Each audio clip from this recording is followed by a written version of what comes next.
Welcome to ஆசான் easy Hindi channel. இன்றைய இறை சிந்தனை. அழகிய ஓவியம். ஒரு ஓவியன் வறுமையில் வாடும் ஒரு பெண்ணின் சித்திரத்தை வரைகிறான். தத்ரூபமாக உள்ள அந்த ஓவியத்தை கண்டு பலர் ஓவியனை பாராட்டுகின்றனர். ஆனால் படத்தில் உள்ள அந்த பெண்ணின் வறுமை கோலத்தை உண்மை என எண்ணி அவளுக்காக யாரும் வருந்துவதில்லை. அது ஒரு ஓவியம்தான் என்று விட்டுவிடுகிறார்கள். அதை போலதான் இறைவன் வரைந்த அந்த உலகம் என்கின்ற அந்த அழகிய ஓவியத்தை நாம் ரசிக்க முற்பட வேண்டும். ரசிப்பதற்கு மட்டும்தான் நமக்கு உரிமை உண்டு. அதில் இருக்கும் குறைகளை எல்லாம் களைவது அந்த இறைவனுடைய கடமை. அது அவனுடைய கர்ம வினை.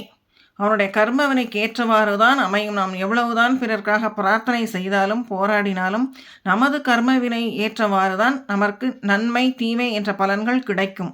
அதனால்தான் பாரதியார் கூறுகிறார், யாதுமாகி நின்றாய் காளி எங்கும் நீ நிறைந்தாய், தீது நன்மை எல்லாம் நின்றன் செயல்களன்றி வேறு இல்லை என்று அழகாக கூறுகிறான் பாரதி.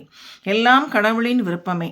நடப்பதைக் கண்டு ஆதங்கப்படவோ வேதனைப்படவோ எதுவுமே இல்லை. அவன் நினைப்பது போல அவனுக்கு அனைத்தும் தெரியும். கை நீட்டி நாம் எதுவும் கேட்க வேண்டிய அவசியம் இல்லை. நம் மனசாட்சிக்கு அனைத்தும் புரியும். ஆகவே இறைவனை முழுமையாக சரணாகதி அடைவோம். அது மட்டுமே நாம் செய்கின்ற செயல். ஓம் சக்தி, ஓம் சக்தி, ஓம் சக்தி. வாழ்க வளமுடன். நன்றி.